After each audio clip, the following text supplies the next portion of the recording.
ನೀವ್ ಯಾವತ್ತಾರ ಕಲಿಯುಗ real god ನೋಡಿದೀರಾ? ಬನ್ನಿ ತೋರಿಸ್ತೀನಿ. ಈ ಕಾಲದಲ್ಲಿ ದೇವ್ರ ಬಂದ್ ಕಾಲಿಕ್ಕಿ ಜಾಗಕ್ಕೆ ಹೋಗ್ತಾ ಇದೀನಿ, ಬನ್ನಿ ನೋಡ್ಕೊಂಬರೋಣ ಆ ಜಾಗನ. ಬೆಂಗಳೂರು ಯಶವಂತಪುರದಿಂದ ಟ್ರೈನ್ ಹತ್ಕೊಂಡು ಹೊರಟ್ವಿ. ಟ್ರೈನ್ ಅಲ್ಲಿ ನಮ್ ಹುಡುಗಿರ್ನೆಲ್ಲ ರೇಗಿಸ್ಕೊಂಡು,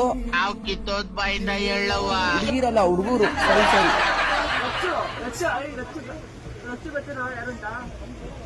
ಹುಡುಗರ್ನ ರೇಗಿಸ್ತಾ ಅಲ್ಲೇ ಆಂಧ್ರ ಬಾರ್ಡರ್ ಬಂದ್ಬಿಟ್ಟಿದ್ವಿ.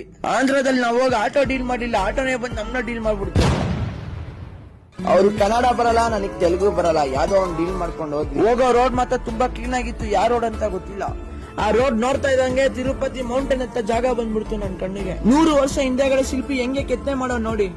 ನನ್ನಿಂದ ಒಂದ್ ಸಲಾಮಿ ಕೆತ್ತನೆ ಮಾಡೋರ್ಗೆ. ಬನ್ನಿ ನೋಡ್ಕೊಂಬರೋಣ ಮುಂದೆ. 5 ಗಂಟೆ ಸ್ಟಾರ್ಟ್ ಮಾಡಿದ್ದ 7 ಗಂಟೆ ಅಷ್ಟರಲ್ಲಿ 1,500 ಮೆಟ್ಲು ಕಂಪ್ಲೀಟ್ ಮಾಡಿ. 1,500 ಮೆಟ್ಲು ಹತ್ತಿದ ತಕ್ಷಣ ಹಳೆ ಜನರೇಷನ್ ತಿರುಪತಿ ನೋಡಿದ್ವಿ. ಆನಂದ ಆಯ್ತು ನನ್ ಕಣ್ಣಿಗೆ. ಹಂಗ್ ನೋಡ್ತಾ ಇದ್ದಂಗೆ 3,000 ಮೆಟ್ಲು ಕಂಪ್ಲೀಟ್ ಮಾಡಿದ್ವಿ. ಪರಮಾನಂದ ಆಯ್ತು ನನ್ ಮನ್ಸಿಗೆ. 3,000 ಮೆಟ್ಲು ಹತ್ತಿದ ತಕ್ಷಣ ಒಂದು ವ್ಯೂ ಪಾಯಿಂಟ್ ಕಾಣ್ತು ಕಣ್ಣಿಗೆ. ಈ ಪ್ರಕೃತಿ ನನ್ ಮನ್ಸಿಗೆ ತುಂಬಾ ಆನಂದ ಕೊಡುತ್ತೆ. ಪ್ರಕೃತಿನ ಹಾಳ್ ಮಾಡ್ತಿರಲ್ಲ, ಪ್ರಕೃತಿ ಕೋಪ ಆದ್ರೆ ಭೂಮಿ ಮೇಲೆ ಒಬ್ಬ ಮನುಷ್ಯನು ಉಳಿಯಲ್ಲ ಗೊತ್ತಾ. ಆಕ್ಚುಲಿ ಗೇಮ್ ಸ್ಟಾರ್ಟ್ ಆಗೋದೇ ಇವಾಗ. 3,000 ಮೆಟ್ಲತ್ತಕ್ಕೆ 4 ಅವರ್ ಮಾಡಿದ್ವಿ. 500 ಮೆಟ್ಲತ್ತಕ್ಕೆ 2 ಅವರ್ ಮಾಡಿದ್ವಿ. ಏನಕ್ಕೆ ಮಾಡಿದ್ವು ನಮ್ಗೆ ಗೊತ್ತಿಲ್ಲ. ರೀಸನ್ ಇಲ್ದಿರ ಲೇಟ್ ಮಾಡಿದ್ವಿ.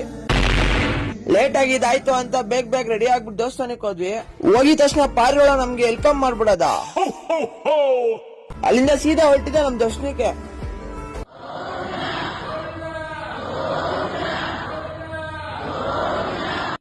ದರ್ಶನ ಮುಗಿಸ್ಕೊಂಡು ಸೀದಾ ಹೊರಟಿದೆ ಫ್ರೀ ಲಡ್ಡು ತಗೊಂಡ್ ಸೀದಾ ಹೊರಟಿದೆ ಬೆಂಗಳೂರಿಗೆ. ಲಡ್ಡು ತಗೊಂಡ್ ವಿಡಿಯೋ ನಾನು ಕವರ್ ಮಾಡಿಲ್ಲ. ಮತ್ತೆ ಸಿಗುವ ತಿರುಪತಿ ಲಡ್ಡು ತಿಂದಿರೋ ಒಂದ್ ಫಾಲೋ ಮಾಡ್ಕೊಳ್ಳಿ.